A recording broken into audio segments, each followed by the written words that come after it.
Good afternoon. Hi all. Hello, Lawrence. Hello, hello, hello. Yes, ma'am.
Okay, today we shall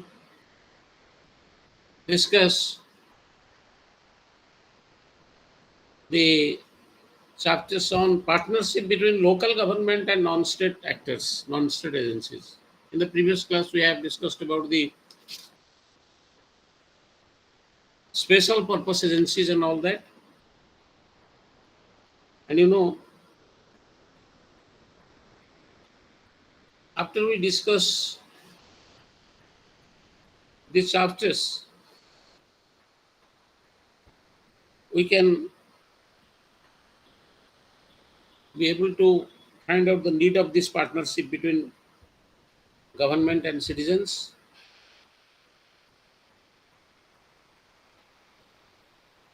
at the local level,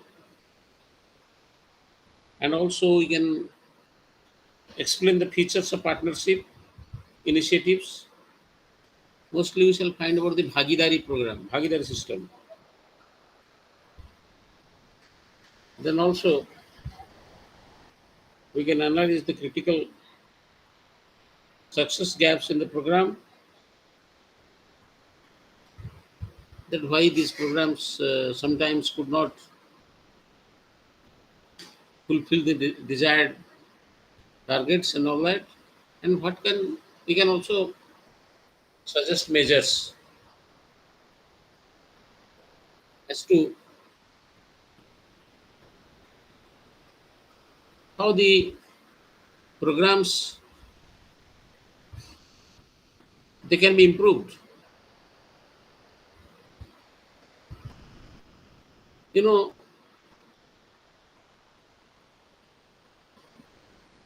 with globalization, privatization, and liberalization,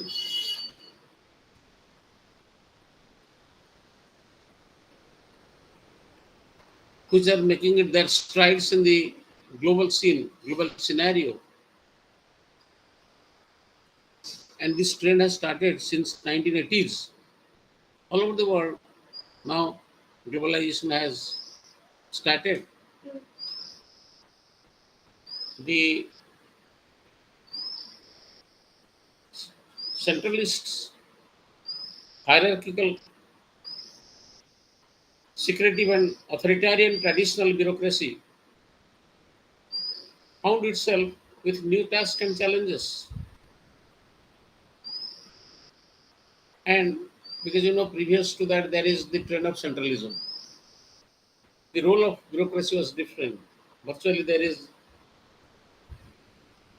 empire building attitude with them. There is concentration of authority. So, with the starting of this process of globalization, economic liberalization, a new wave has come up, decentralization. So the role of the civil servants, it has undergone a change. The real role of the civil society also has gone up. It is redefined. Civil society, which is constituted of your non-government actors, social actors, and also there is wider area or scope for the people's participation in administration, and there is also administrative responsiveness.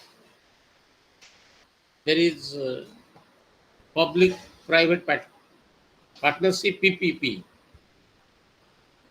ଧରନ୍ତୁ ଆପଣଙ୍କର ଯେମିତି ଗୋଟେ example ଦେବା in our township ମୋ bus services, there is a PPP mode, the route and all that. So this is all possible because of the globalization. FDIs, foreign direct investments, downsizing, rolling back of the state. So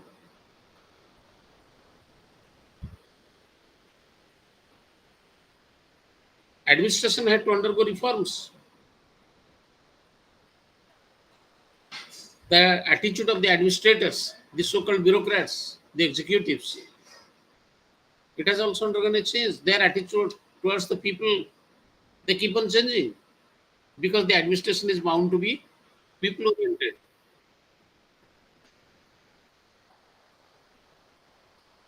And they have now to be inclined towards public interest, public service, democratic citizenship, like that. Particularly when we think in terms of this partnership between local government and the non-state actors, we shall also touch upon the discussion on Bhagidari program, Bhagidari system. You know,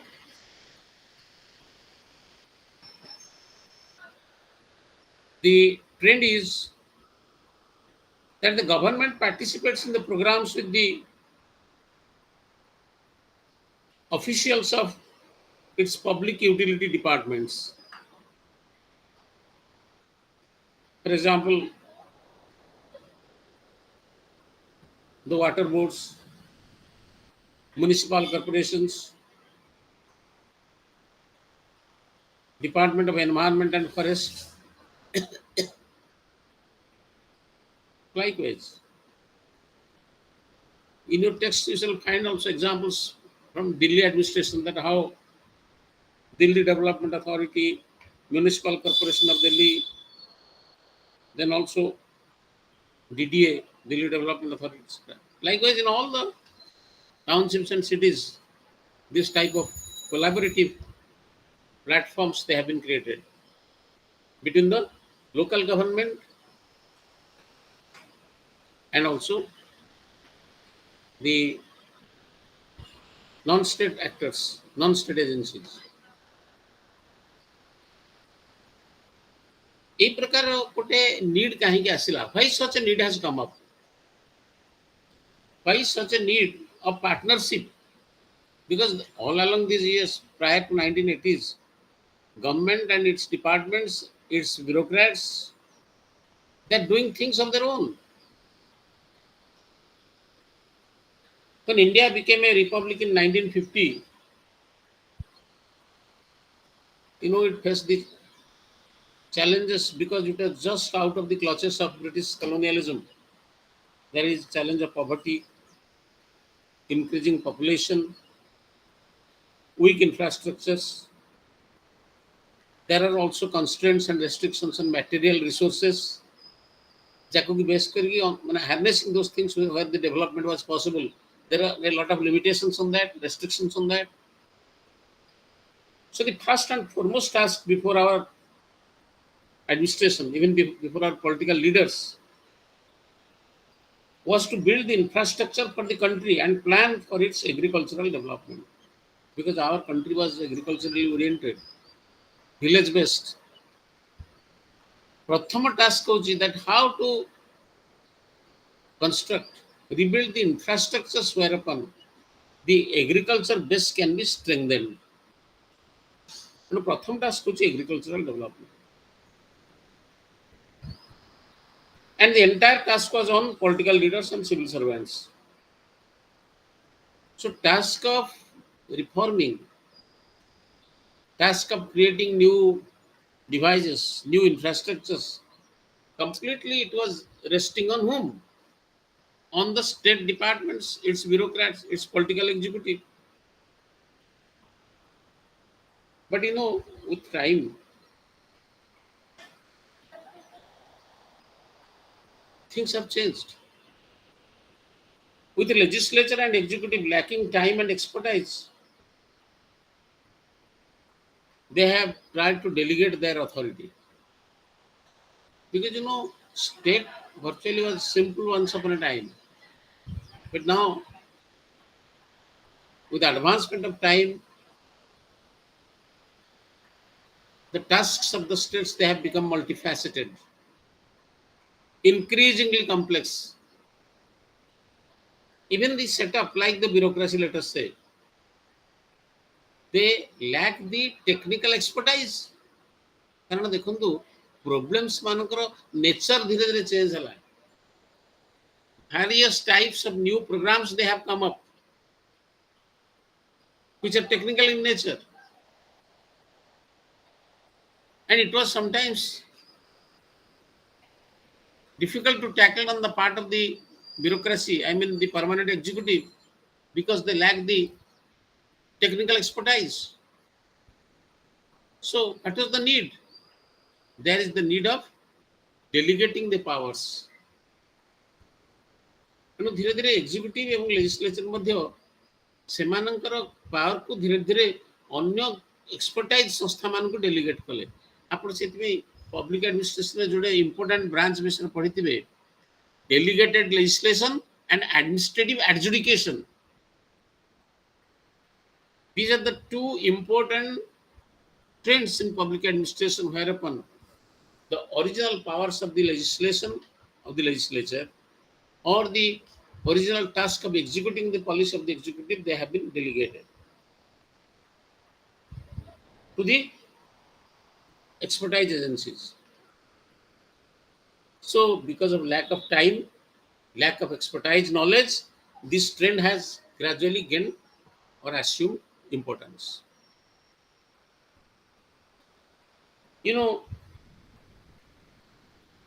So because of its permanent tenure, superior merit and knowledge, professional competence, technical know-how, and experience and expertise, it got involved in all aspects of policy cycle. So there was the need for qualitative accountability and trust was felt as the bureaucratic administration, due to its over-centralizing tendencies, self-centeredness, conservatism, never took the people along with it in decision making. ସେମାନଙ୍କ ଭିତରେ ଗୋଟେ empire building ଆଟିଚ୍ୟୁଡ୍ ଆସିଥିଲା. ତେଣୁ ସେମାନେ ଲୋକମାନଙ୍କୁ କନଫିଡେନ୍ସକୁ ନେଉନଥିଲେ. Decision making ଆପ୍ରୋଚରେ ସେମାନଙ୍କୁ involve କରୁନଥିଲେ.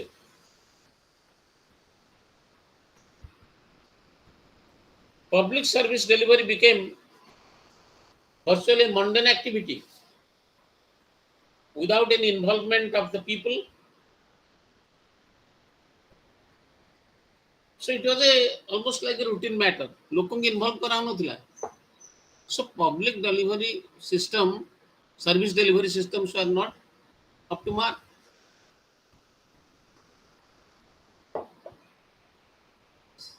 So recent trends, 1980s onwards, trends like globalization, privatization, and localization,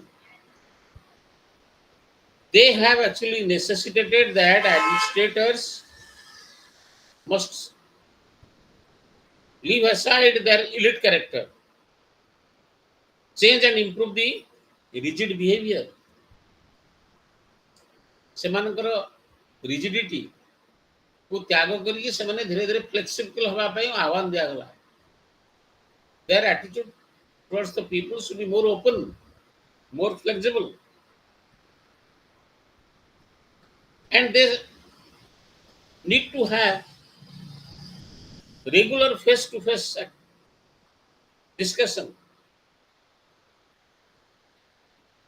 face-to-face interaction with the citizens and involve them in decision making. So gradually, with the advent of this economic liberalization or globalization, one attitudinal change has come up.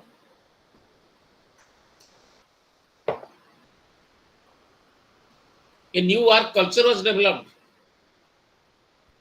ତେଣୁ ଲୋକମାନଙ୍କୁ participate କରିବାର जो ସ୍କୋପଟା ଦବାର जो attitude, it has created a virtually open work culture, a new work culture, and there is also a trend of partnership with the help of the government. So Delhi administration for example गोटे partnership initiatives है जो भागीदारी system आप देखिए प्रथम से आड़ आरंभ है भागीदारी programme which has been implemented in the capital city of Delhi, new capital, by the government, and citizens they jointly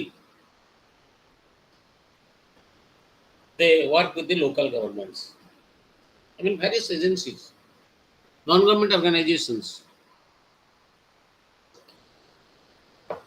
NGOs, state, non-state actors. You know, administration टा आउ केवल state administration को केवल related है कि रहिलानी.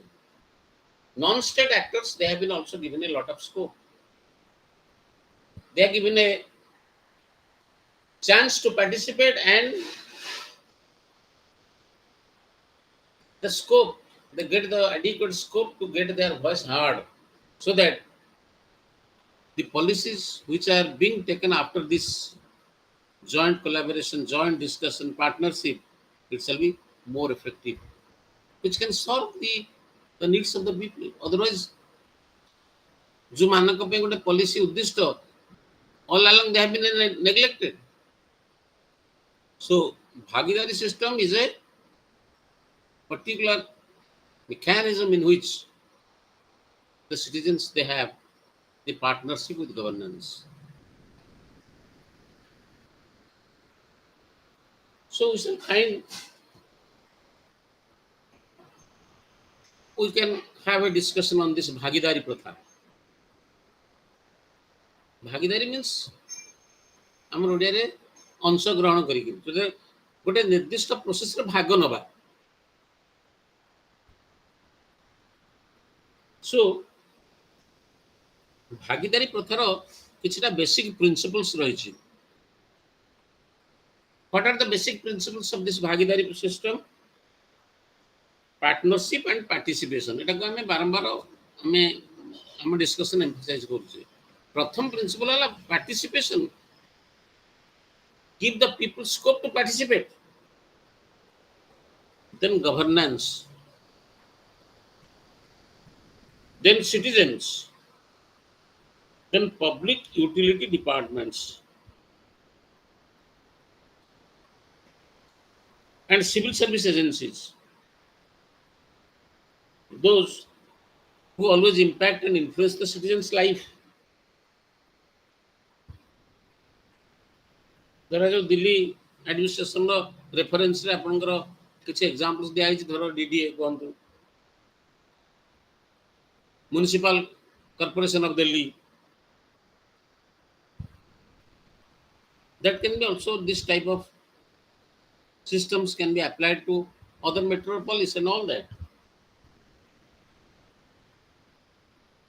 You know,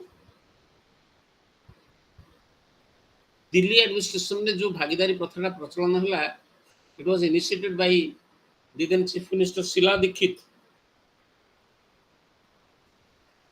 So this initiative was taken up during the chief ministership of Sheila Dikshit, who started the bhagidari process of interaction, dialogue, consultation, and partnership with the citizens.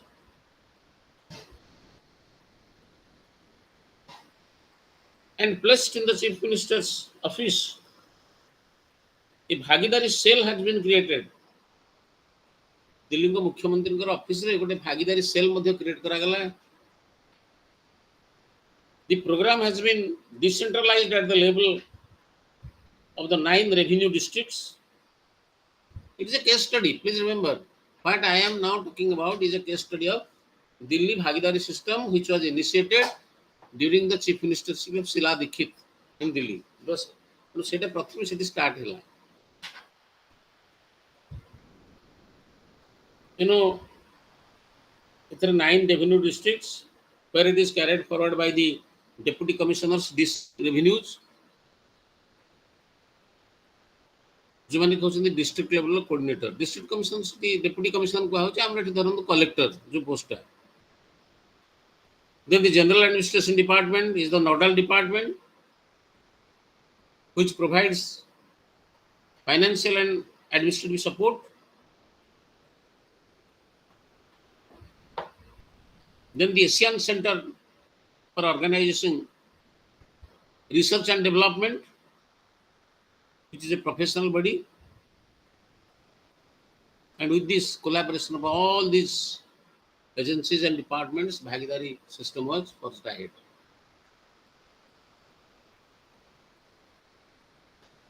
You know, based on certain new methodologies, innovative methodologies, and processes, the program was taken ahead, and the aim was to create and sustain a sense of ownership both in the citizens groups as well as in the public utility departments officials. Then another aim is to create and sustain a vision of a clean, green and very livable Delhi. Worth living, livable.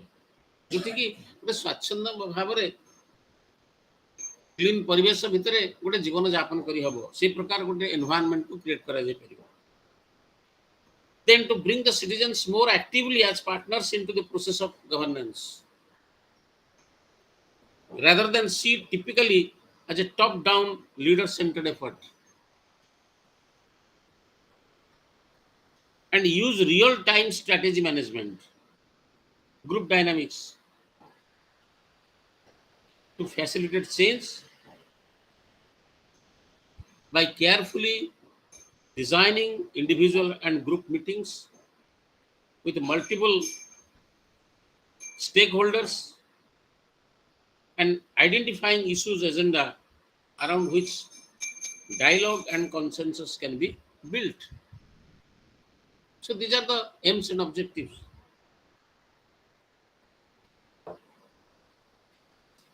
ये भागीदारी प्रथा जेतले initiate हला यार working process कोन थिला. The working process of this bhagidari process is like this. Issue generation.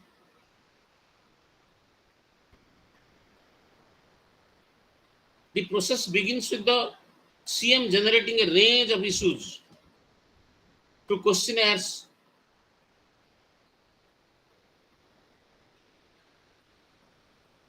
and the CM office also holds a series of meetings with the representative of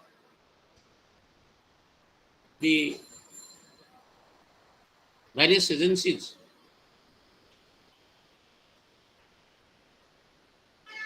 And the aim of the meeting is to crystallize and achieve consensus on the issues. କିଛି issues ସବୁ create କରି CM office କରିକିରି ଭାରିୟସ୍ ଏଜେନ୍ସିର official ମାନଙ୍କୁ ସହିତ consultation କରି କୋଲାବୋରେଟ୍ କରି final list of issues is drawn up in consultation with the facilitating agencies. So this is issue generation is one part of the process. Then top team, design team. For example, the issues identified by the CMO, I mean Chief Minister's Office, with in consultation with various representatives of the agencies. They can identify the issues and they are discussed in a meeting come workshop by a top learn consisting of Chief Minister, Chief Secretary, and ministers. This is just a working process. ଏଥିରେ ବୁଝିବା ପାଇଁ ବିଶେଷ କିଛି ନାହିଁ. In the design team, ଆଉ ଗୋଟେ team ତାକୁ କହୁଛନ୍ତି design team. ତାର କାମ ହେଉଛି କ'ଣ? It takes up the agenda developed by the top team. It prepares the list drafted and designed. It consists of around 15 to 20 representatives and all that. This is how in Delhi administration this Bhagidari system was functioning. And the team works out on programs and the program outlines the methodology. They choose advertisement, advise, they recommend a design. All the viewpoints associated with this they are considered before putting together the initial basic design.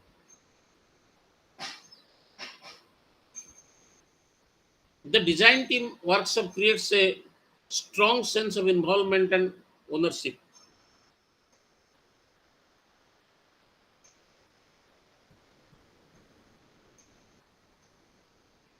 There is also another group which is called steering group.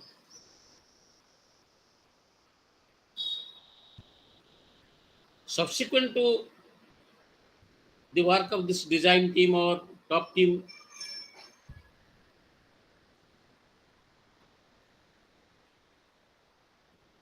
next is that the steering group is constituted. It provides help and assistance and support to all the actions tips by removing the roadblocks, hurdles,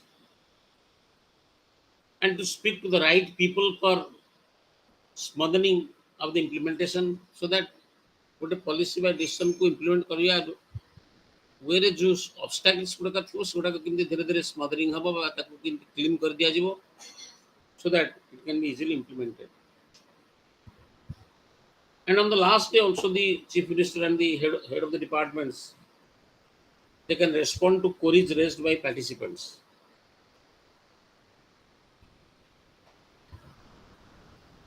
And there is also a case presentation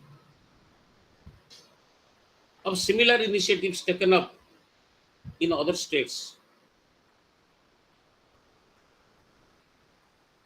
The CM's office contacts and invites the presenters. Newsletter, progress report, recognition for successes, and sharing of learning from experiences. These are all used to sustain the momentum and enlarge the support base.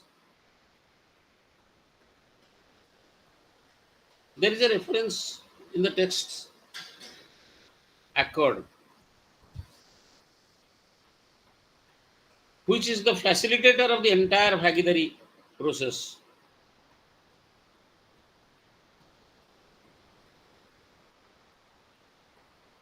Issues related to each official agency they are spread over 3 days. Guidelines are provided for every session for the table groups to secure common understanding.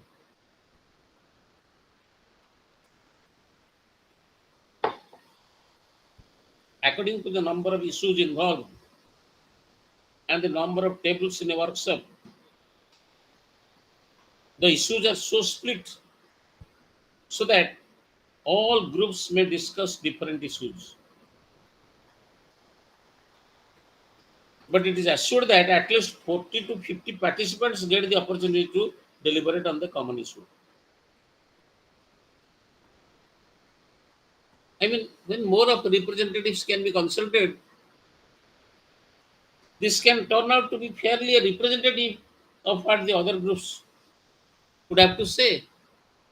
The more it is broad based, naturally, the consensus can be more broad based and the opportunity for deliberation can be provided to all the members and also all the stakeholders.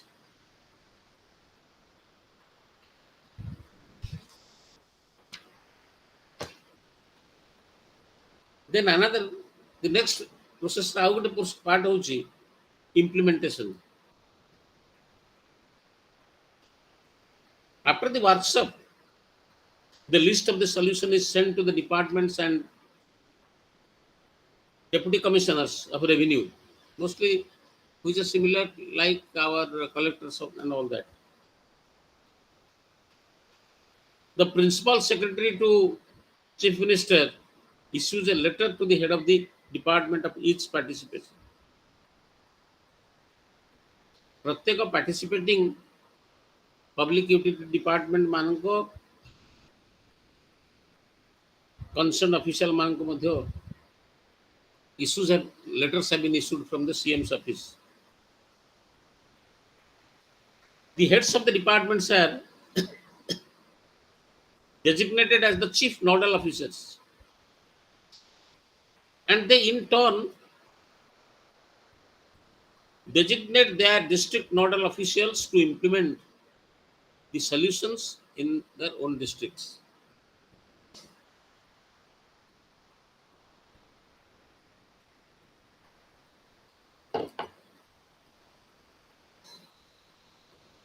You know, the action plans,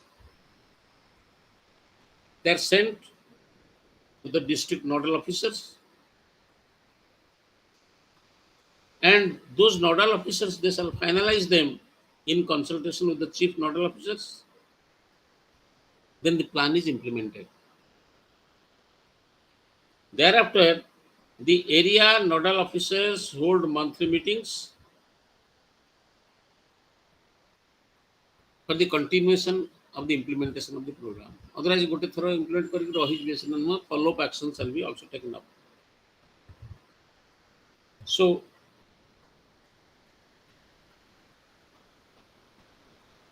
due recognition of the officials for their contribution and involvement must be given. The officials, those who are going to perform a role in the implementation of this Bhagidari program, have to give an account of his or her participation in the self-appraisal.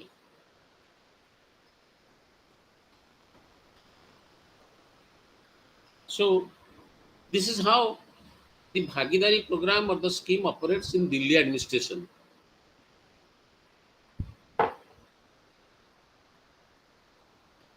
This Bhagidari,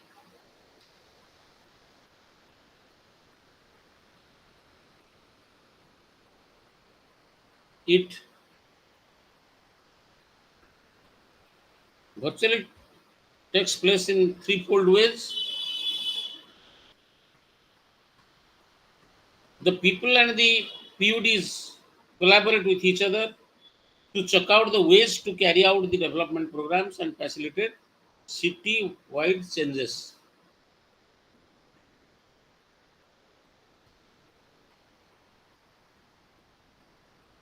Then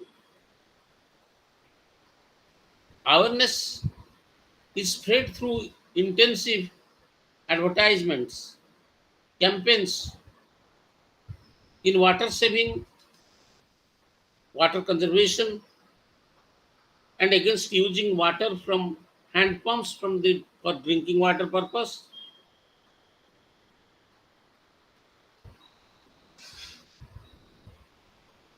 Then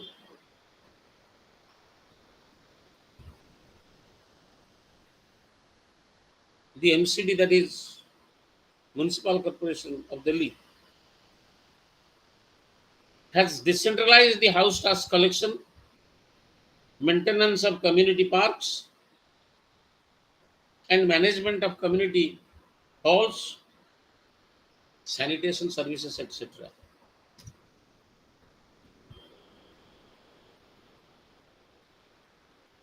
Then Department of Environment and Forest, in association with RWH, they have taken up the responsibility of creating green belt. Environmental DOEF, that is Department of Environment and Forest. ସେମାନେ ଗୋଟେ ଦିଲ୍ଲୀ ସିଟିରେ ଆରମ୍ଭ ଗୋଟେ green belt create କରିବା ପାଇଁ planting that can be done through plantation and maintaining saplings. Then anti-plastic or anti-littering campaign habo, and then plastic bottle finia. So these are all very general discussions on how to keep the city clean and how to make Delhi livable. ଗୋଟେ ସିଟିରେ ରହିବା ଯୋଗ୍ୟ କେମିତି ଗୋଟେ city କରାଯିବ, ତାର ଏଗୁଡାକ ହେଉଛି କେବଳ ବିଭିନ୍ନ ପ୍ରକାର ଆରେଞ୍ଜମେଣ୍ଟସ୍। परंतु I mean, by bringing collaboration from various specialized agencies, भागीदारी system বা भागीदारी program can be taken ahead successfully. For example, DDA, Delhi Development Authority, it participates with the people in maintaining community parks, preventing encroachment. देखो more or less सेही जिनिसटा ମଧ୍ୟ अन्य metropolitan town ବା ବଡ଼ ବଡ଼ cities ମାନଙ୍କରେ ମଧ୍ୟ experiment करा जाई परिबो। During monsoon, for example, the federations have planted trees and shrubs in their areas.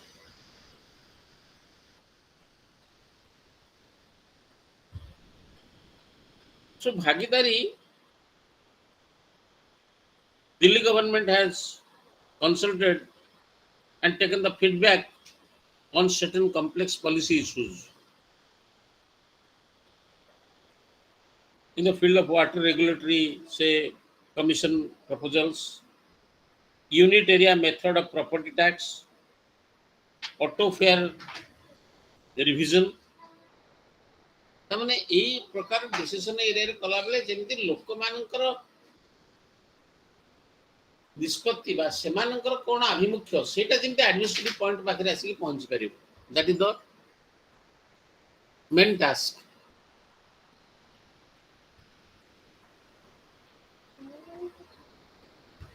There is also internal भागीदारी for change management.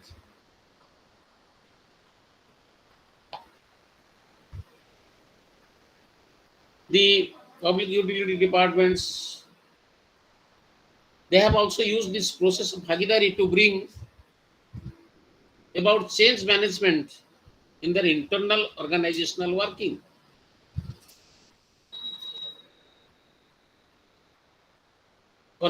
You know, confidential one-to-one meetings also are held with the chief CEO, chief executive officer, top management team, and officers and staff. And these one-to-one meetings helped in understanding their perception on success factors, strengths, and weaknesses, and also the consumer needs. Sorry.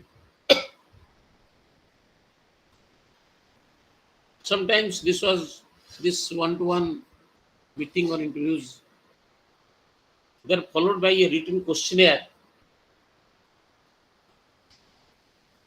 to 1,000 employees at all levels and functions to understand their perceptions and strengths, weaknesses, gaps, and the environment of the organization.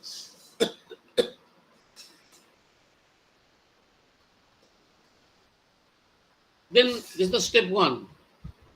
Step two, the feedback from one-to-one meetings and questionnaires were compiled. Each one-to-one interview ହେଲା, discussion ହେଲା, meeting ହେଲା, ସେଗୁଡ଼ାକ compile କରାଯିବ. They can be put together for consideration by the top team consisting of senior most members, including members of the board.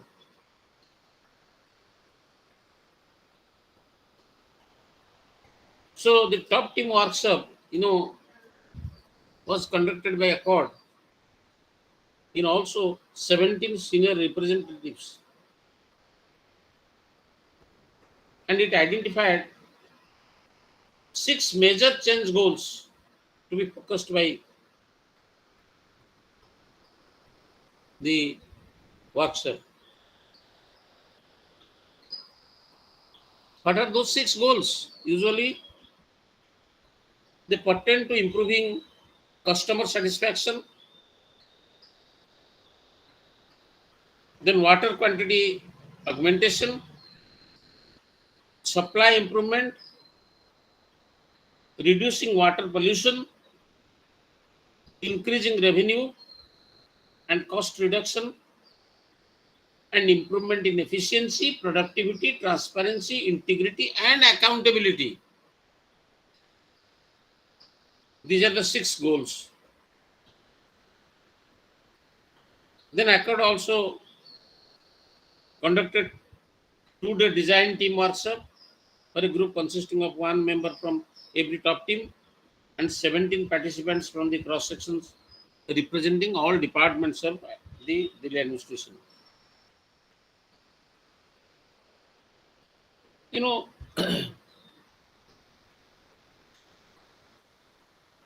the most important point to be kept in mind that while finalizing the list of participants as well as the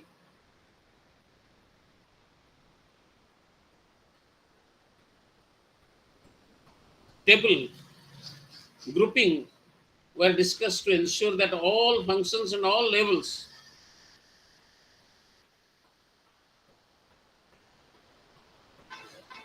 are represented along with external stakeholders on each of the tables.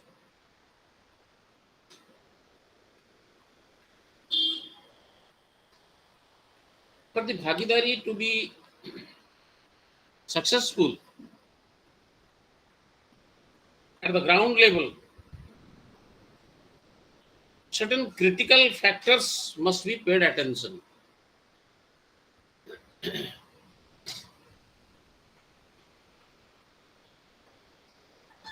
The most important task is to manage the change process. There is resistance to change from some, and some are willing to accept. It took time to convince the citizens about partnership in which they had to contribute.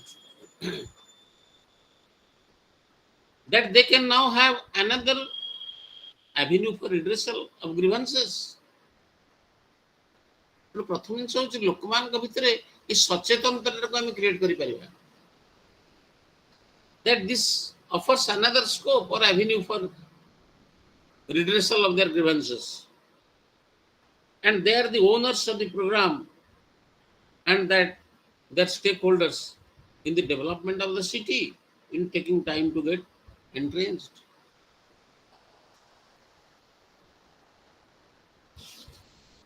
Then another critical factor we should pay attention is people's representatives like MLAs, the municipal councillors, They are not participants in the entire process. If they are involved, they will have a feeling of ownership towards it.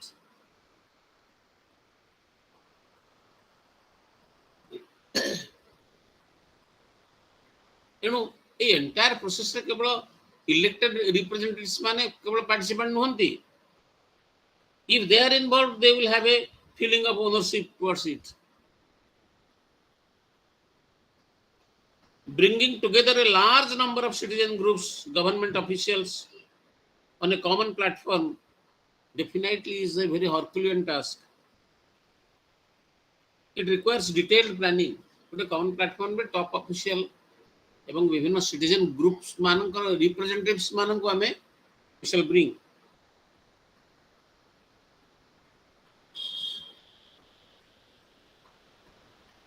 And a mid-term impact assessment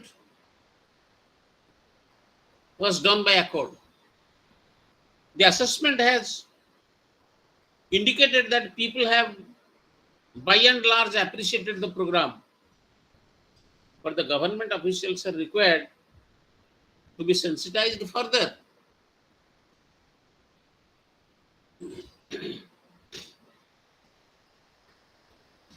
କାରଣ ଭାଗିଦାରୀ ସିଷ୍ଟମର initial implementation ସମୟରେ there is a possibility that the resistance can be there from the government officials in the field level. କାରଣ ସେମାନେ ତାଙ୍କର bureaucratic mentality ରୁ ବାହାରି ଆସିବା ପାଇଁ ପ୍ରସ୍ତୁତ ନଥିଲେ and embrace the direct interaction with the citizens groups. Because bureaucratic attitude is one attitude of estrangement. So they never, particularly the bureaucrats, those who are operating in the field level, they are not in a position to come out of that particular cell and interact with the people. Because mostly bureaucracy likes a policy of estrangement to keep away from the people.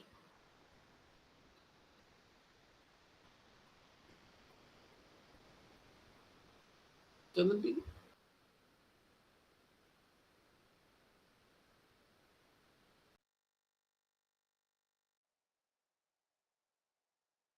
so Bhagidari has so far been registered associations. But now the challenge is to step out with the program into slum clusters, resettlement colonies, unauthorized areas. The high rate of migration and growth of slums on a continuous basis and an alienated and aggressive city culture adds to the challenge. Man, देखो it's a very pertinent issue. ଭାଗିଦାରୀ ସିଷ୍ଟମଟାକୁ କେବଳ registered association ମାନଙ୍କର concentration ଥ୍ରୁରେ ଆମେ କେବଳ ଆଗିବାକୁ ଚେଷ୍ଟା କରିବା କଥା ନୁହେଁ. Because now there are many areas which are not registered because rapid growth of the slums, where registered associations or their represented, virtually there is a conspicuous absence of the representatives of the registered bodies from those areas and also from unauthorized areas. Then the high rate of migration and growth. So naturally, this is a big challenge on the way of implementing the Bhagidari system. Right now, the government provides all the resources and does all the monitoring and management. It now faces the challenge of mobilizing the private sectors and private sector participation for financial and also for expert system. So now there is a need for institutionalization of the Bhagidari model. And this process is in a critical stage because citizen groups' expectations are very high. ଗୋଟେ government ଷ୍ଟ୍ରକ୍ଚରରୁ ଗୋଟେ ଜିନିଷକୁ ଆଶା କରିବାର ଯେଉଁ expectation level of the citizen groups is now very high. There is a clear need for careful institutionalization, structural and legal evolution, and a balanced empowerment.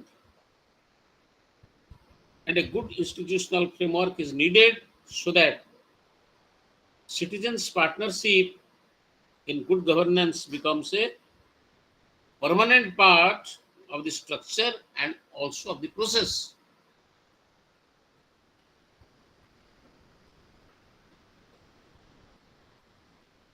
So,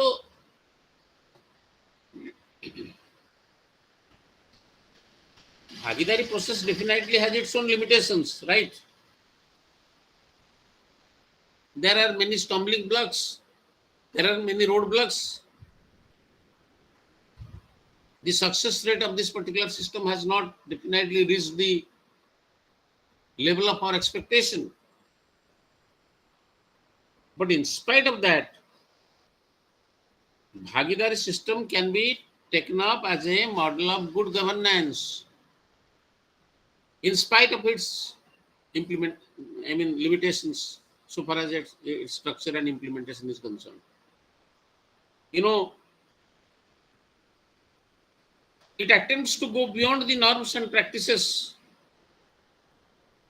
of the traditional administration and gives new meaning to the present day governance. So, from the very angle of or point of view of good governance, we can think in terms of a Bhagidari model as a model of good governance. The interaction through face-to-face dialogues, meetings, interviews, it has helped definitely in bringing a paradigm shift in the way of governance was perceived. Traditionally, interaction was just the grievance expression and grievance handling. But Bhagidari has brought a shift in this type of arrangement to a relationship where both the citizens and the officials identify the solutions to the issues of common concern, work together to implement the agreed solutions. Well, grievance redressal mechanism, traditionally speaking, was nothing that where the concerned department official or the government officials shall listen to your grievances, and it was just that somebody comes and expresses his grievance and the officer listens and handles it in his own way. But now it is this Bhagidari system, it has brought a particular platform where both the citizens and officials identify the solutions to the issues of common concern.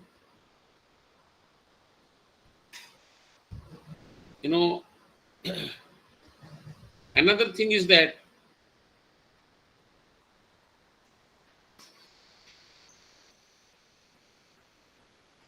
there is achievement of common ground even when stakeholders come from different mindset, and also they have come from adversarial positions. This sets room where diverse views can be vent. There is a statistics that in this under Bhagidari system in Delhi, over 3,000 concrete solutions were implemented within months of each workshop in the past 4 years. Thus, the time taken for solution implementation becomes minimal. It has also helped in reducing unnecessary delays, red tapeism, and also corruption in administration. So, you know how this Bhagidari system helps in good governance, keeping red tapeism away, corruption free administration by ensuring corruption free administration, and also reducing unnecessary delays, which are the characteristics of the traditional administration. Office bearers of the citizen groups, they have been also issued identity cards, ID cards. This has empowered the Bhagidari citizen groups and it has legitimized their role in sustaining partnership. And this has also helped in building a feeling of ownership among the citizens as well as the government officials.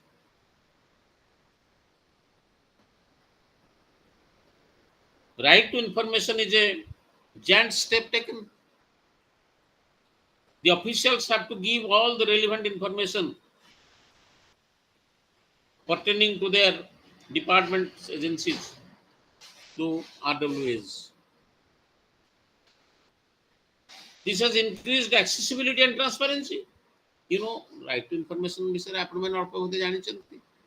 And through this also, the total process of Bhagidari also became transparent before the public, before the citizen groups. Then the Department of Personnel and Training, Government of India, it has introduced performance appraisal for all officers of Delhi government on their specific contribution during each year towards sustaining Bhagidari. And this practice has institutionalized Bhagidari concept in the civil service. And this has ensured accountability in solving problems and also sustained interest of officials in the partnership schemes to implement the solutions. And there must be also provision of feedback. Review meetings were held. Feedbacks are always important.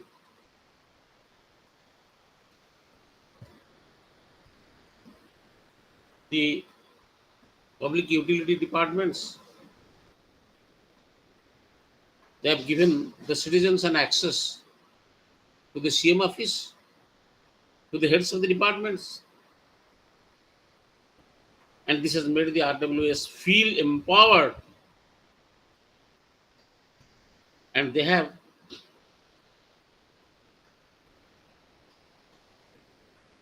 become ready to take on the responsibility of checking, overseeing, and monitoring the departments or agencies.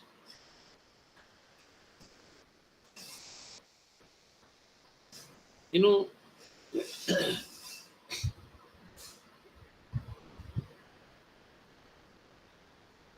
Bhagidari has helped definitely the public utility departments in solving the day-to-day problems. Because statistics and researchers have revealed that implementation of this Bhagidari system has definitely helped the people in solving, if not all, but most of the problems.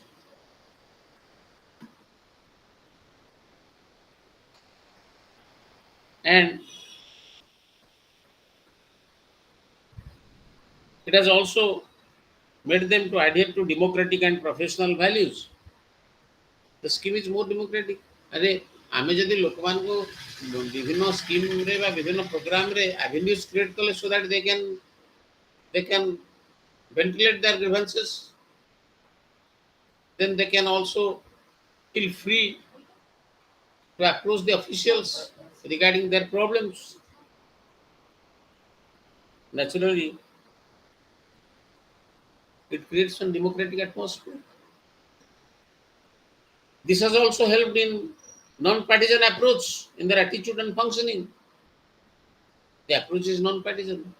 When the problem is common, there is a common concern for every issue. Means there is no myopic base. It is broad based, non-partisan. So we have taken up a case study of Delhi administration, but this model, Bhagidari model, also can be replicated in developing countries to improve governance. ତେଣୁ ଭାଗିଦାରୀ ମଡେଲଟାକୁ ମଧ୍ୟ ଗୋଟେ good ଗଭର୍ଣ୍ଣାନ୍ସର model ହିସାବରେ it can be replicated in the developing countries because through this ଭାଗିଦାରୀ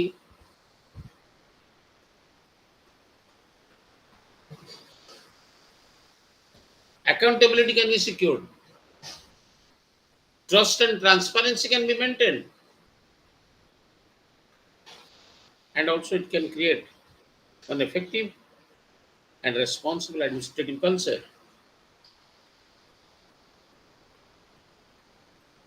And there is need to engage the citizens and communities to partner with the government for collective action, collaborative action. ତାମାନେ ଗୋଟେ simple ଜିନିଷ ହଉଛି ଆମର ଏଇ ସବୁ discussion ଆମେ କ'ଣ ପାଇଲେ that the traditional conservative approach which emphasizes on distancing the citizens from administrative units. Now that particular age is over. Administration and the people must come closer. They must collaborate. People for whom the services are meant must be taken into confidence. That is why there is a need to build communities,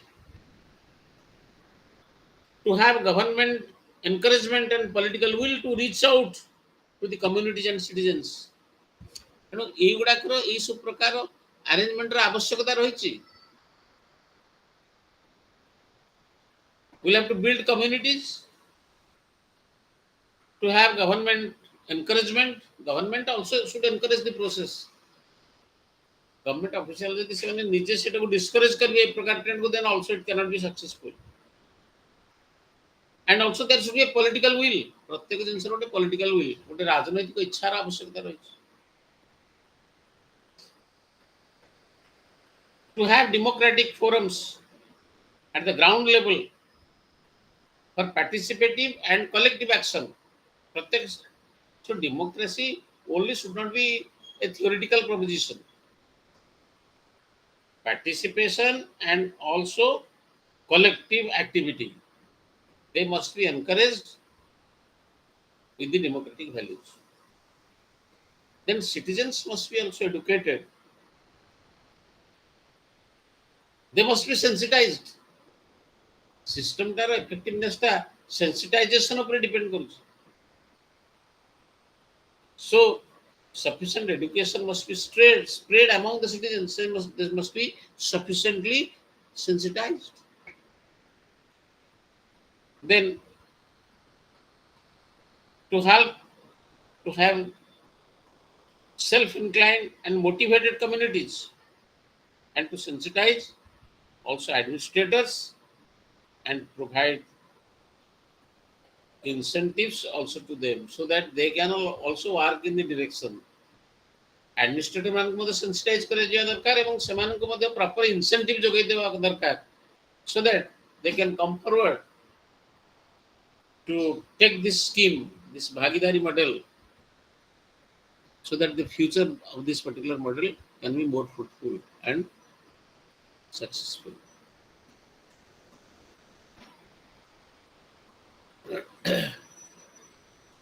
So this is a model we have taken up. That how there can be a partnership between the government agencies and also the non-state actors, non-state agencies. It's a case study of Delhi administration, भागीदारी प्रथा, भागीदारी system of Delhi, जोटा कि हमें replicated ही परिवा अनेक developing countries रे with the same thrust. Then the next interesting discussion shall be what is the impact of decentralized development.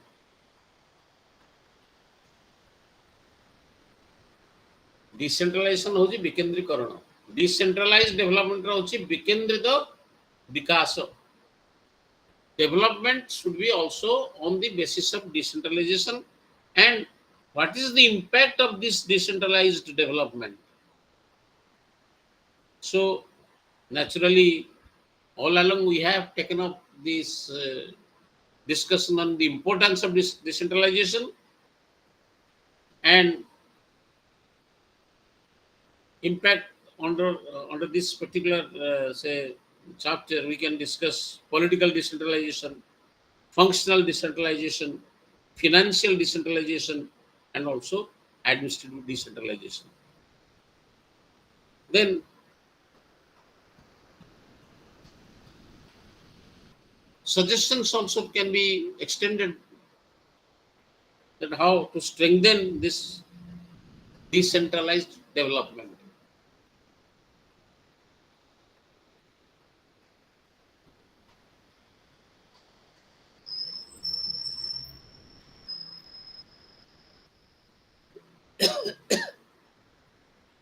So political angle विचार कले, decentralization is largely a, has a political dimension, and mostly when we talk of decentralization, immediately हमको political decentralization का आगे दिसियो, because it is an ideological principle which is associated with self-reliance, democratic decision making. Decentralization में विभिन्न विभाग रही है, administrative, functional, financial, administrative. But largely around a positive aspect of political decentralization, which can make people self-reliant. They can understand the value of political process and their participation in this particular process so far as decision making is concerned. Then also accountability of public officials. जे लोक माने जो माने सेमान को सर्व करिया पे अछंती, they must be accountable to the people for their action. Thus, decentralization is a political decision, and its implementation a reflection of a country's political process. So immediately, तार सबुठारु important विभाग होची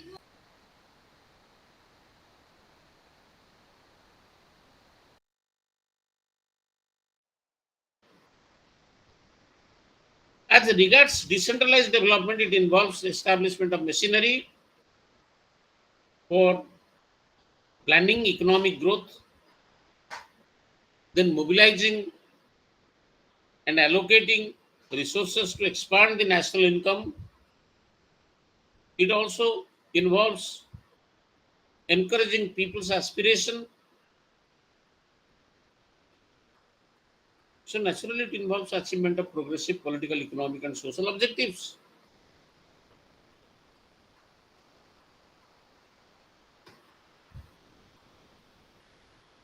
So how should we achieve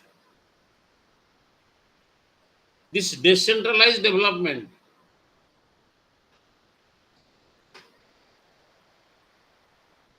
Development administration is basically oriented towards speedy socio-economic transformation. ସାମାଜିକ ସ୍ତରରେ ଏବଂ ଆର୍ଥିକ ସ୍ତରରେ କେମିତି ଆଗ ଇମିଡିଏଟଲି ବିକାଶ ସାଧନ ହବ। Hence, in all the developing world, there is universal concern to design new forms of administration.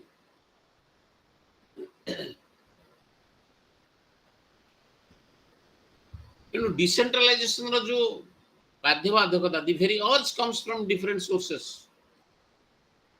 Firstly, the urge for decentralization ବା ବିକେନ୍ଦ୍ରୀକରଣର ଯୋଉ ବାଧ୍ୟବାଧକତା ବା urge, it has been prompted by the need to deliver the basic public goods like food, shelter, water from the local units of administration as soon as possible. This is the first source. Secondly, most people in the developing countries live in urban areas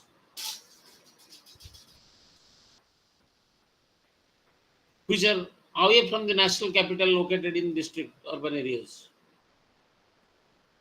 So administration has to penetrate the rural areas and link the job with the nation as a whole.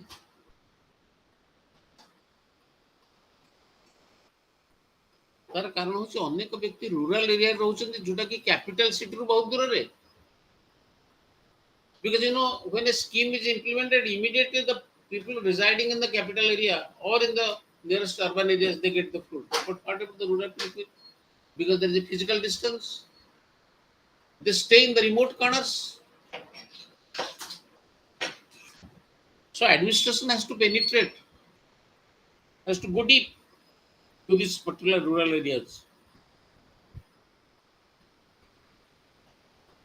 Hardly in many countries, this is more or less a picture, a situation in many developing countries. In many countries, sociological diversities manifest themselves in ethnic, linguistic, and religious differences. Administration needs to be decentralized in response to regional diversities, because many countries they experience diversities, ethnic diversity, linguistic diversity, religious differences. So there is a need of decentralization, because through the mechanism of decentralization only they can meet the need of various sectors of the society. Through decentralization, another important urge is the local resources can be utilized. यदि administration टा centralised बेले बेले अनेक local resource टा unutilised होकर रह जाई पारे,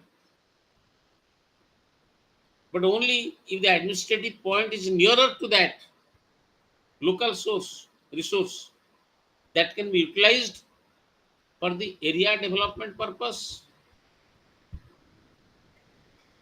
That is why there is a need of decentralization, because only through decentralization one administrative unit can operate in proximity to what? To the natural resources. If the decision making point is lying far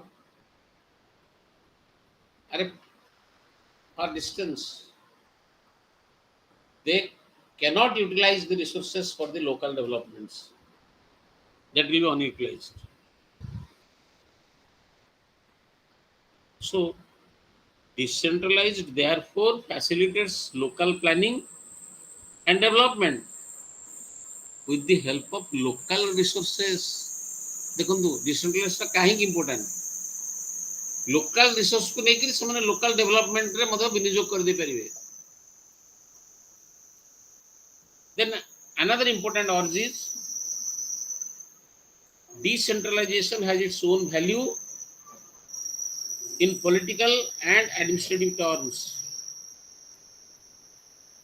Politically, local participation in development activity with intense responses paves the way for meaningful articulation of the local demand. ତାପରେ କ'ଣ ହବ planning shall be more realistic କେବଳ ଗୋଟେ idealistic basis ରେ ବା ଗୋଟେ theoretically planning ଟା ହବନି it will be more realistic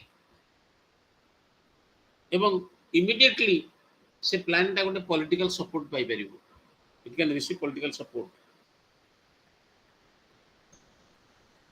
and also from the administrative point of view local capability to govern local areas increases through sustained participation in the local decision making. So decentralization is expected to release the local energies. ଆମେ ଯଦି ବିକେନ୍ଦ୍ରୀକରଣ କରିଦେବା ଏଇ ଯୋଉ ପ୍ରୋସେସଟାକୁ ତେବେ local energy ଟା can be utilized and also local support can be galvanized for the local development. So by this process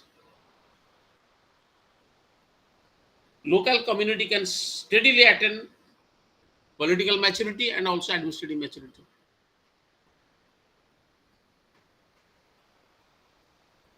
ତେଣୁ ଆମେ ଏଇ ଯୋଉ ବିଭିନ୍ନ ପଏଣ୍ଟସ୍ ଡିସ୍କସ୍ କଲେ these are the various sources which have served as the urge for the process of this democratic development process, the decentralized development process.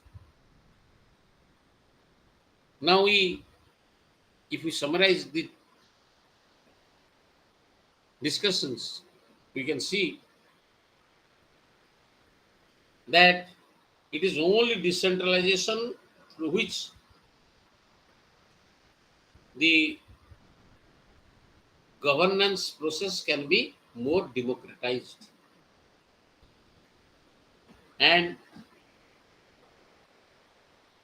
this process of decentralization alone has the capability to bring the people closer to administration and the governance process. This is the importance of decentralization. Then what is its impact? You know, I think in some of the previous discussions we have referred to local 73rd and 74th Amendment Acts.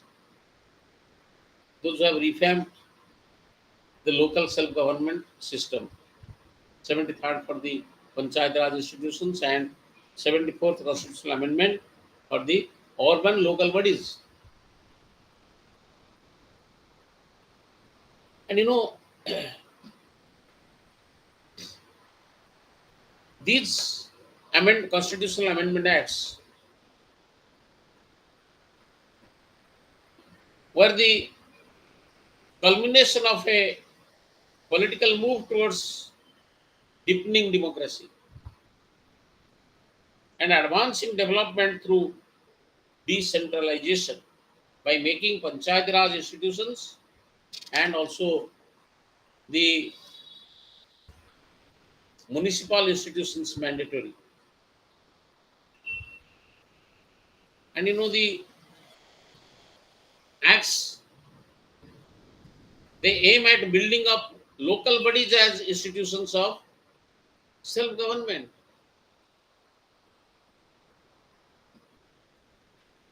These constitutional amendment acts, 73rd and 74th,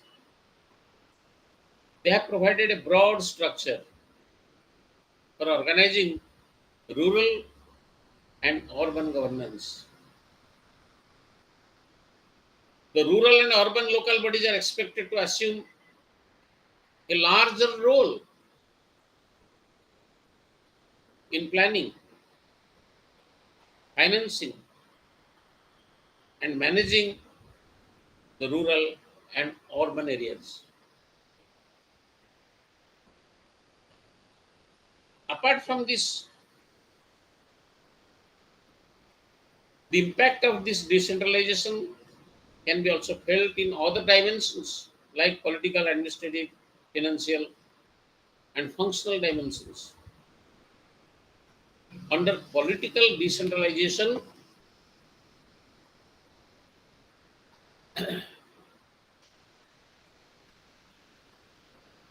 you know, and the constitutional stance, it has been given to local institutions. The acts which are now under discussion, they have empowered the local institutions and has opened avenues for facilitating social mobilization process at the grassroots level. And they have really provided a particular framework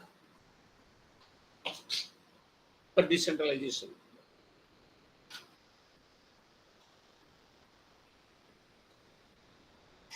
You know, the impact of direct election of the chairperson of the Gram Panchayat. ଦେଖନ୍ତୁ ଏଟା ସବୁ ହେଉଛି political decentralization ର ବିଭିନ୍ନ aspects. The impact of direct election for the chairperson of the Gram Panchayat. It has been observed that such a chairman is a strong executive head and at the same time is also directly accountable because he has come through direct election. He is accountable to the people.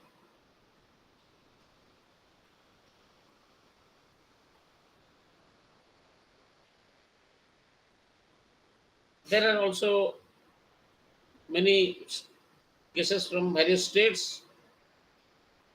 The field experience from Andhra Pradesh and other states reveal that the direct election of the chairperson, that is the sarpanch of Gram Panchayat, tends to promote the emergence of the people not only for his action but also for performances of the Gram Panchayat as a whole. Whereas in some other states, the case study says like Karnataka, the chairperson is indirectly elected from among the elected members of the Gram Panchayat. It is felt that direct election of the chairman leads to chairman becoming a dictator, taking unilateral decisions, becoming partisan to a particular group of community. Hence, these states they opted for indirect election. I mean, କିଛି state direct election ଆଉ କିଛି indirect election କରିକି ସେମାନେ ନିଜ ନିଜର ଜଷ୍ଟିଫିକେସନଟାକୁ ଦେଇଛନ୍ତି. That sometimes if the chairperson is directly elected, he can behave like a dictator. But if he is indirectly elected by the elected members of that particular Gram Panchayat, then naturally he is bound to consult other members. There is also provision of reservation, the participation of SCs, STs, OBCs, and women, which I think most of you know that the provisions are there in 73rd, 74th Amendment. For example, this policy of reservation have provided underprivileged groups with increased visibility and opportunity to influence local affairs.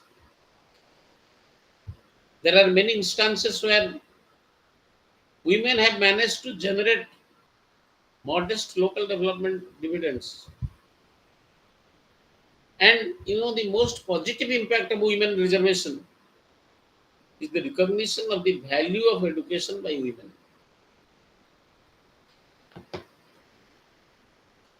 So there are also studies from Karnataka and some other states indicate that women have made some headway in Gram Panchayats by using reserve seats as a vantage point to shape local development priorities.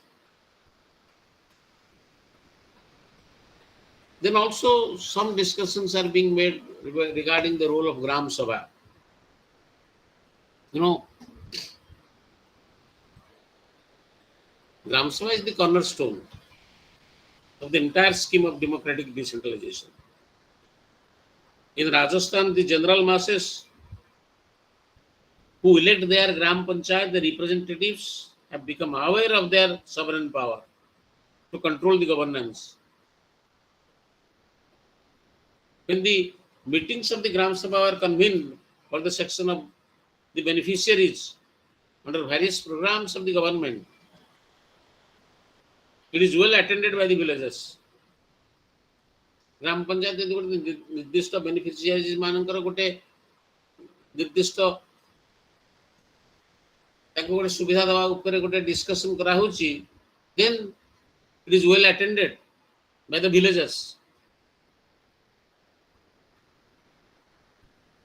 And now they are very cautious that there should not be any favor or partisanship in selecting the beneficiaries. Because by way of direct participation, they could remove the element of partisanship, partiality. The educated youth of the area, it has awakened, and now they are asking the president, the head of the village panchayats, that how they have utilized the resources and finances coming from either the state government or central government. So, I mean, you see, the thing is that there is a general atmosphere that how the rural youth, the educated, the literate, they have become conscious and they have tried to put questions to the elected head that this so much of grants they have come from the state government, so much of grants have come from the central government under this head and all that. Give us the details. How and where this particular amount has been spent. That means there is a growing political consciousness. Then with the Right to Information Act, the people now know that they have a right to ask for a copy of any document.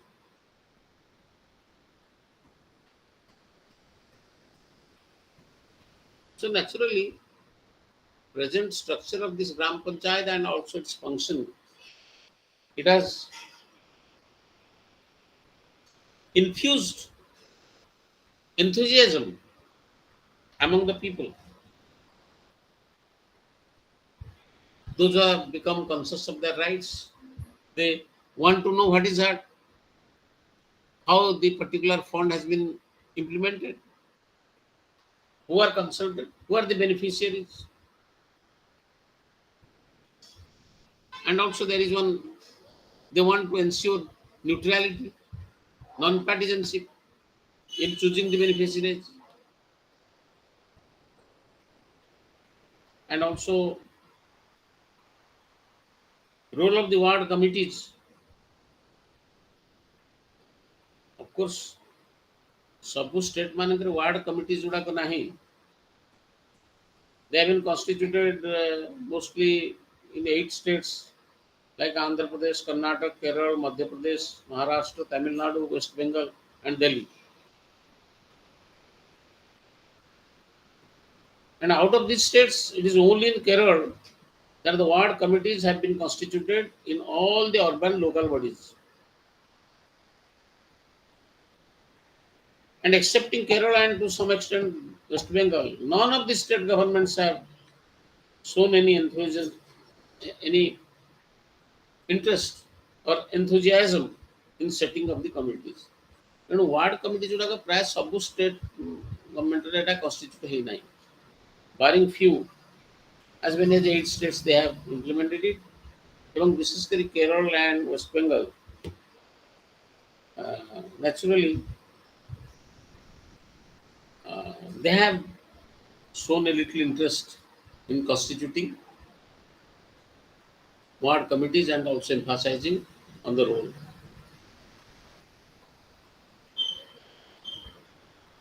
Thus, if we go through the relevant literature on this, the ward committees in Kerala, they have contributed greatly to ensuring participation of people in governance. One of the ward committees installed rainwater harvesting structures in the ward to tackle the problems of related scarcity of water during the summertime. So, जो state मानकरे मध्ये effectively ward committee की ସେମାନେ implement କରିଛନ୍ତି, they have demonstrated their potential to emerge as platforms for citizens' participation and their interaction with the elected representatives. Another factor is accountability. That is also another important area because accountability of the local institutions, it creates the necessary trust in the minds of the people. Because if we talk of the accountability of the executive to the legislature in the top level, like we say that the council of minister is accountable to the lower house of the legislature. We talk of accountability of the bureaucracy. We talk of accountability in all levels of administration. Exactly right. That even though local administration, local institutions, because they are vehicles of democratic values, they are the major vehicles of the most effective vehicles through which people's participation can be ensured. Then accountability of the local institution also must be there. They must be also accountable so that that can create the necessary public trust in the minds of the people. So the expectations of the people from the government in general and the Panchayat Raj institutions in particular, or the urban local bodies in particular, they do not remain confined only to the prevention of abuse of power or dishonesty in use of public resources. Rather, they also expect their government to be responsive to their needs. Local bodies, local administrative authorities ମଧ୍ୟ ଲୋକଙ୍କର need କୁ responsive ହେବା ଦରକାର. Their wishes, their preferences. So, public agencies in general and the local government institutions in particular must remain accountable for being responsive to the needs of the people, of the citizens, whom they serve. Then there is also functional decentralization. There is transfer of functions. The full transfer of function under 29 and 18 subjects have not taken place in almost all the states. You know, ଆପଣ ଜାଣିଛନ୍ତି 73rd 74th amendment act ରେ ଦୁଇଟା schedule ଭର୍ତ୍ତି ହେଲା 11th schedule and also 12th schedule. In 11th schedule there is 29 subjects. In 12 schedules there are 18 subjects which are to be transferred to the panchayats and municipalities. So 11th schedule is meant for the rural bodies, 12th schedule is meant for the urban bodies. You know, performance in this regard of some states are better than other states. While some states they have yet to start. You know, ସେଇଥିପାଇଁ implementation of these particular schemes are not similar in all the states. Some states they have performed better, some have performed in a lesser way. The functional devolution has essentially galvanized the local bodies from the stage of dormancy to performance. Then also there is financial decentralization. In the field of finance also there is decentralization, there is arthika vikendrikarana. Because finance is the most important factor to make a particular organizations effective, like devolution of functions. The devolution of funds too has not taken place in the most of the states. Function functional devolution is in I mean, we have discussed transfer of functions.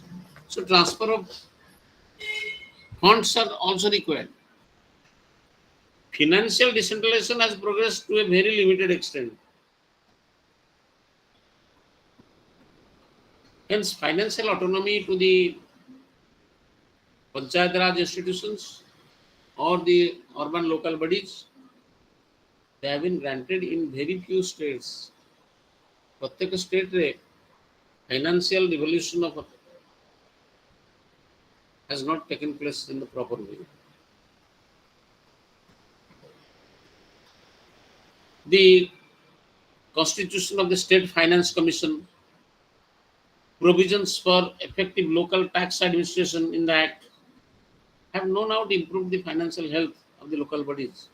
ଯେ ସେମାନଙ୍କ ଅଣ୍ଡରରେ କିଛି tax କଲେକ୍ସନର items ରହିବ, କିଛି କିଛି ଷ୍ଟେଟରେ some important measures that have been taken in this direction to strengthen the financial hands of the local bodies. But it has not taken up sufficiently in also most of the states.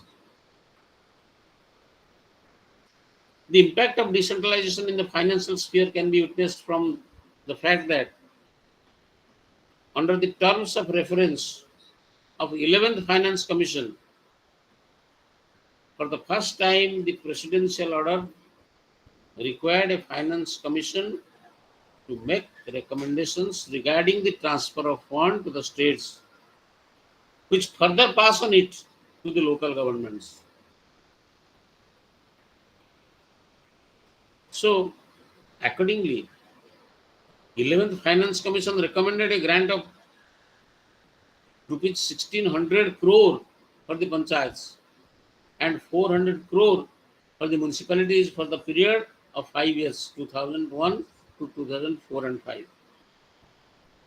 Since the 12th Finance Commission recommended a sum of 20,000 crore for the panchayats and 5,000 crore for municipalities for the period 2005 to 2010 as granting aid. Likewise, this is definitely a welcome step so that local bodies also should be given adequate financial strength either through granting aid as suggested by the finance commissions. Then also there is administrative decentralization, which involves placing planning and implementation responsibilities with the local bodies, assigning the roles and responsibilities to various functionaries.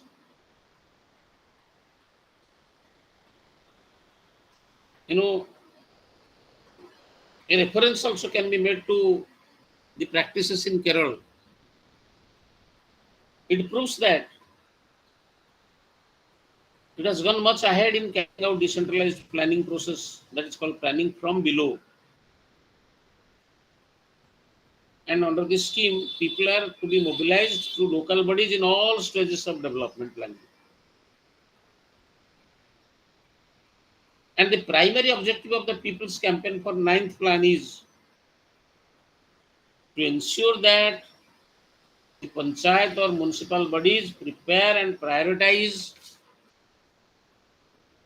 the self of integrated schemes in a very scientific manner. So, this has a very positive impact on decentralized development and also decentralized planning. And what is also most important is the role of bureaucracy. କାରଣ ପ୍ରତ୍ୟେକ development scheme ବା administrative ସ୍କିମ୍କୁ implement କରିବାର ମୁଖ୍ୟ office ହେଉଛି bureaucracy. The local bodies can function effectively if there is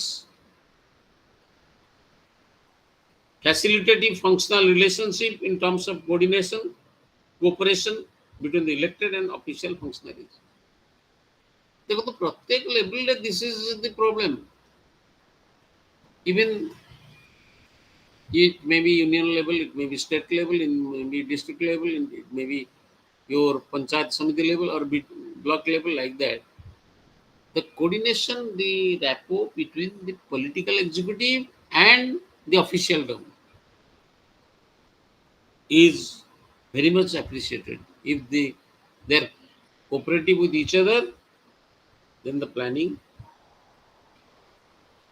or new schemes can be implemented properly. So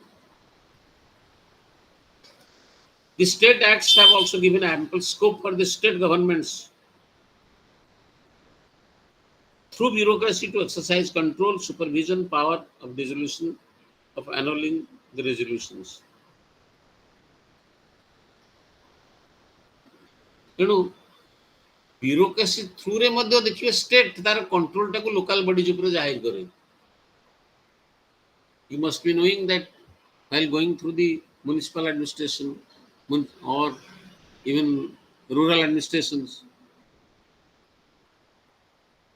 there is a subchapter known as how does the government exercise its control over it. The state government controls the local bodies through whom? Through its official government. So definitely, as a result, bureaucracy had been found to be in a prime position over the elected leadership. A provision jogu, it has also one negative impact, leading to repetitive confrontation figuring between district panchayat leadership and administrative leadership. And since there is no clear-cut demarcation of powers, functions, and responsibilities between panchayat functionaries, particularly between presidents, chief executive officers of the panchayats, a lot of confusion prevails. So it becomes clear that political decentralization has largely been successful. So far as functional and financial and administrative decentralization is concerned, it has achieved only partial success.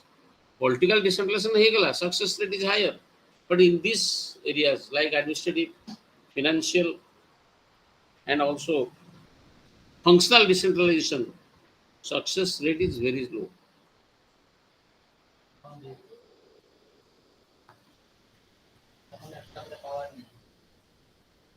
So we find that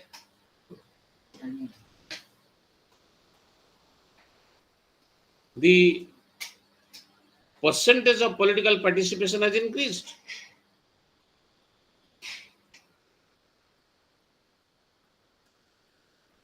And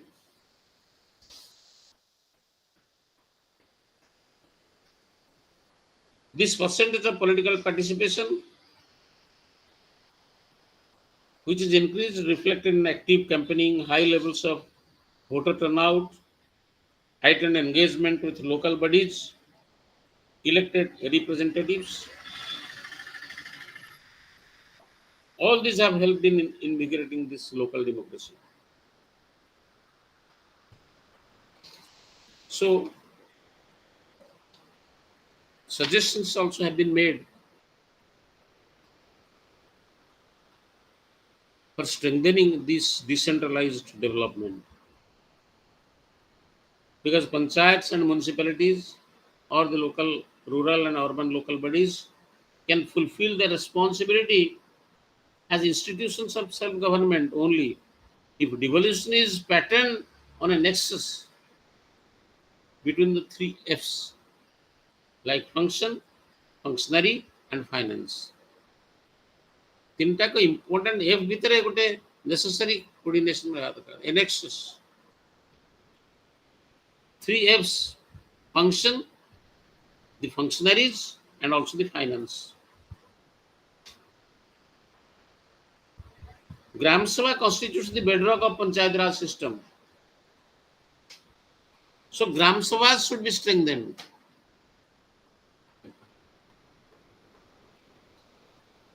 their effectiveness must be ensured. Then, in order to ensure transparency and accountability, certain measures should be taken up. For example, a register containing details of all development works which should be done. Then the register should contain information like assets created, what is the work done, and the cost and the date of their completion of that particular work. If they are maintained, transparency can be maintained.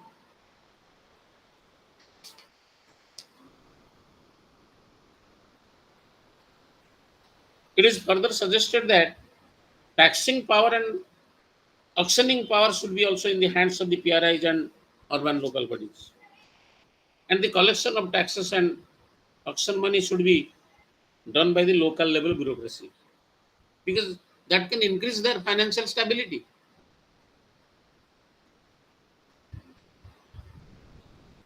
Also, it is suggested that no confidence motions against women chairpersons be allowed to be tabled only once every 2 years.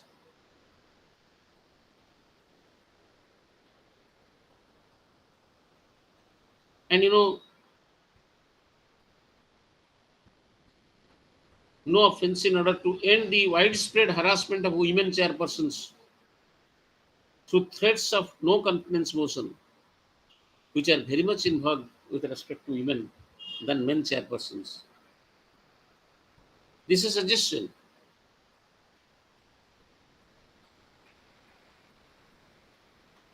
Similarly, if a women chairperson is removed from office, she must be replaced by another woman of the same category, not by a man. So these are all suggestions. Open the doors of revolutionary changes definitely. Reservation of women, SCs and STs. But the real and genuine empowerment is still awaited. I think in yesterday's discussion we are thinking in terms of the most of the women representatives and all that they are acting like proxies.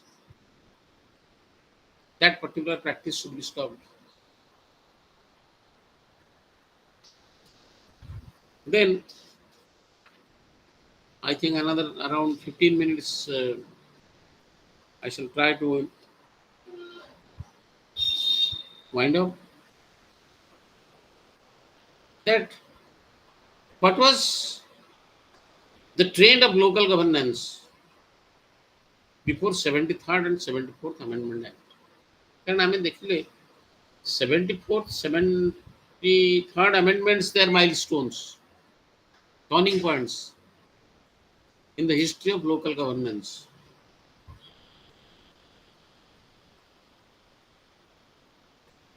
But how this local governance, स्थानीय स्वायत्त शासन केमती evolve होइतला prior to that?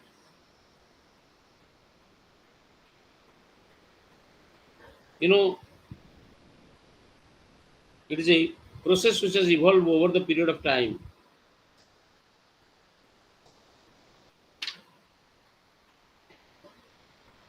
Panchayats as an institution of local self-government at the village level had its origin in ancient India. Even there is reference of these institutions in Manusmriti of Manu and also in Kautilya's Arthashastra. Local self-government institutions are disrupted following invasions from the northwest to invasion होला ପରେ ତେଣୁ ଦେଖିବେ ancient Indiaରେ ମଧ୍ୟ ବିଭିନ୍ନ ଆମର literature ମନୁଙ୍କର Manusmriti କୁହନ୍ତୁ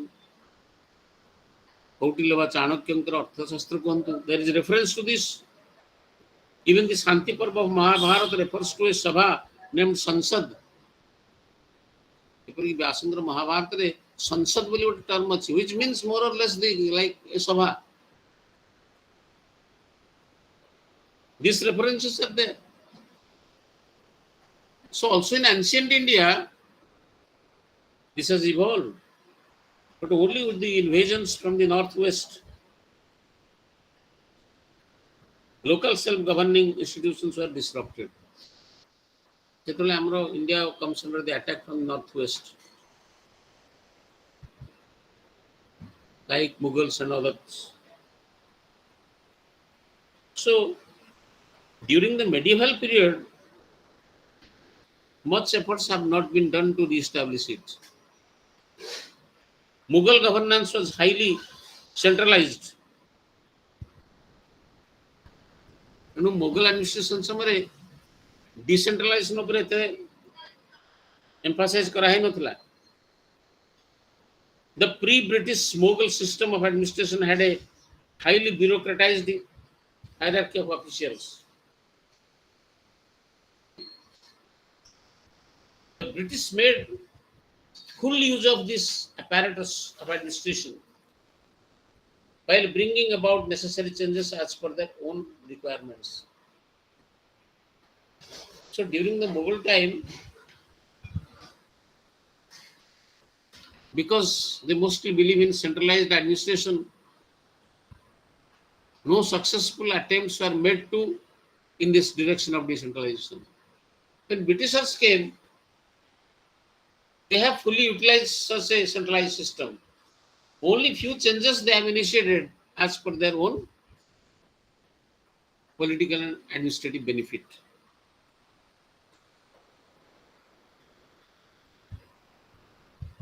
You know, during Gupta dynasty, Gupta Samrajya Samare, India was feudalized. There is a trend of feudalization during this Gupta era. When centralized authority of the previously existing Mauryan gave way to decentralized system where the aristocracy attained land rights and also subsequently power over subjects.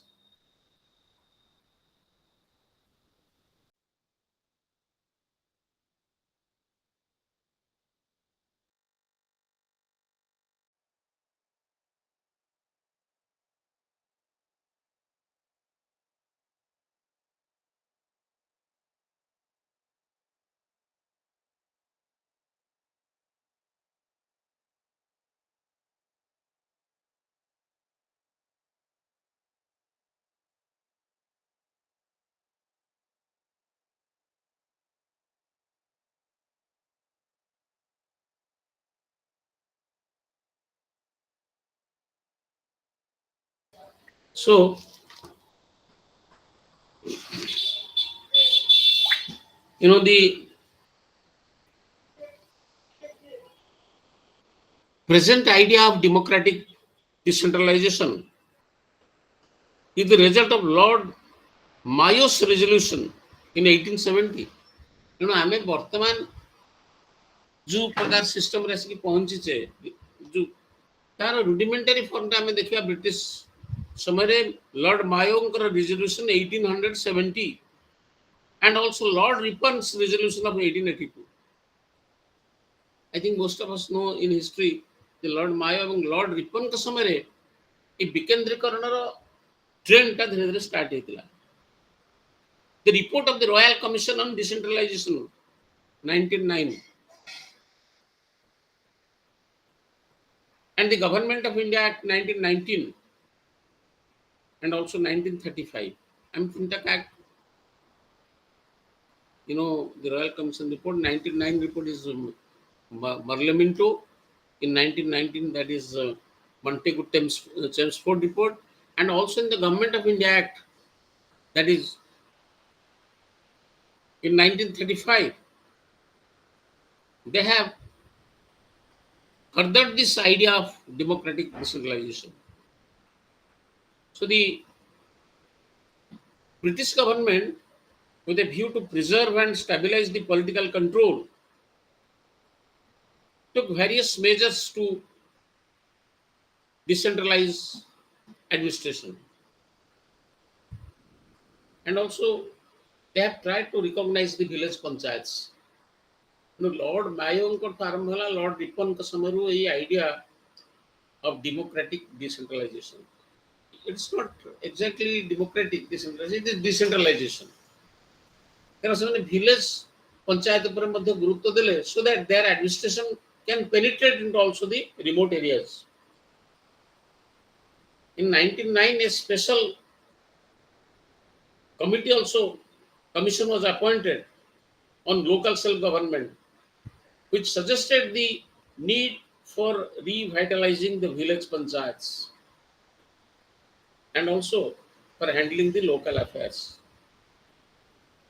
So the Decentralization Commission, which reported in 1909, made some far-reaching suggestions to remove some of the defects in the working of the local boards.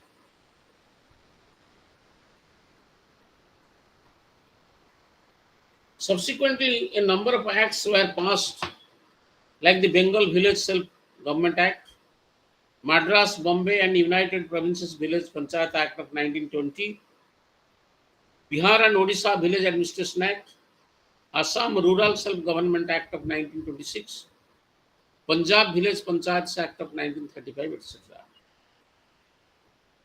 Under the Government of India Act 1935, provincial autonomy started functioning in provinces from 1937 month of April.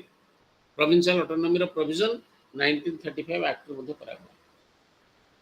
And also, according to the January 1948 plan of Gandhiji, each village panchayat would constitute a working party with an elected leader,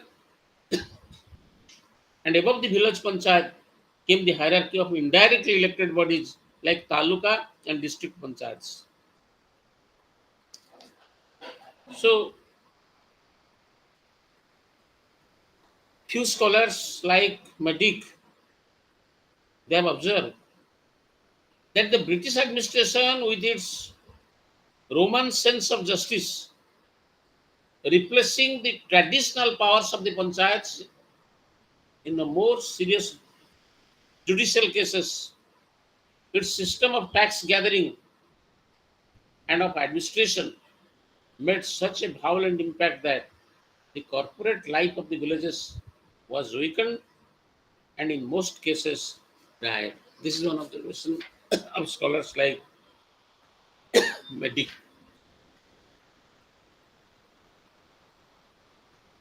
Post independence, ଆମେ ସ୍ୱାଧୀନତା ପାଇବା ପରେ after independence also, ବିଶେଷ କରି this idea of democratic decentralization, panchayat raj, development of panchayat raj institutions, they have also gained ground, and also sufficient support has been gathered. Mahatma Gandhi in 1946 has rightly remarked that Indian independence must begin at the bottom and every village ought to be a republic of panchayats. So village democracy ଉପରେ ପ୍ରଥମେ emphasize କଲେ. Post independent ଏରିଆରେ ଏରାରେ ସ୍ୱାଧୀନତା ପରବର୍ତ୍ତୀ ପର୍ଯ୍ୟାୟରେ with the attempt of Mahatma Gandhi, this system of democratic decentralization, it was furthered ahead. And soon after independence, some of the provinces they have passed Panchayat Raj Acts. So, the Gandhian Constitution for Free India, which was drafted by S.N. Agarwal, it envisaged self-sufficient, self-governing village communities. Gandhiji was an ardent exponent and devotee of village Swaraj. This is more or less we know about the philosophy of Gandhi. Concept of Swaraj, self-rule. So for Gandhiji, the term comprises village autonomy, self-sufficiency. So Gandhiji wanted that every village must work as a small republic. ଆମେ ଦେଖିବା ଗାନ୍ଧୀଙ୍କର contribution ଏ ପଞ୍ଚାୟତ ରାଜ system ପାଇଁ ବା democratic ଡିସେଣ୍ଟ୍ରାଲାଇଜେସନ ପାଇଁ ସବୁଠାରୁ ଅଧିକା in the post independent India. Jawaharlal Nehru also referred to the existence of democratic institutions. And you know, there are many committees also on these community development programs in the post independent area. Then also Balwant Rai Mehta Committee, which we have discussed, which has suggested three-tier system in 1957. Then also Ashok Mehta Committee in 1977. These are the important milestones in this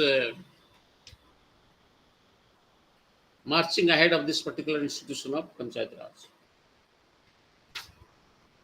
So I think this is already time. This is just a brief history as to how these local institutions they have grown prior to independence and after independence. And urban local governments also they have developed like the rural local bodies or the Panchayat Raj institutions.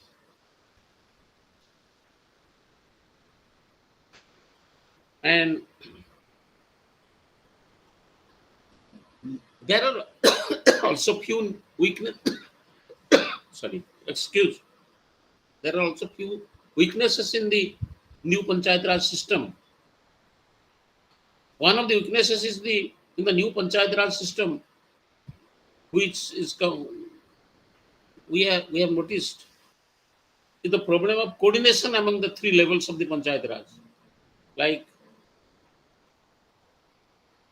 the Gram Panchayat or Panchayat Samiti, and the three tier and the Jila Parishad and all that. And also the weaknesses they have been tried to be made up after the passing of the 73rd and 74th Amendment, which has revamped the system. The 73rd Amendment came into force in 1993. It sought to integrate the democratic process of all levels of formalizing the mechanism. ତେଣୁ ଏଇ amendmentରେ ଚେଷ୍ଟା କରାଯାଇଛି that how the coordination can be established, wherein the people at all the levels were to have an opportunity to participate openly. So the analysis of the 73rd Constitutional Amendment reveals that PRIs had to be vested with such authority and power as would have enabled them to function as effective institutions of local government. Okay, so we shall end up Yes, sir. because it's already time. So an integrated rural and urban development perspective has been taken up for newly introduced urban local government institutions. Almost like 73rd Amendment, 74th Amendment Act to revamp the urban local bodies, it has been taken up. Sir, can I ask you something? Yes, yes, please. Sir, which time college conduct offline class? I mean, which time you conduct offline class in college? Actually, this you can ask in your study centers. Okay. Yes, sir. Yes, sir. Yes, the study center office actually can clarify your doubts. Okay. Okay, Because sir. we are only resource persons whenever assigned. Okay. Thank you very much. Okay. Now we shall end up here. Thank you for the patient listening. Now it is already 7:34. So I am leaving the platform. Thank you for the patient listening. Okay, sir. Thank you. Oh, okay. Thank you.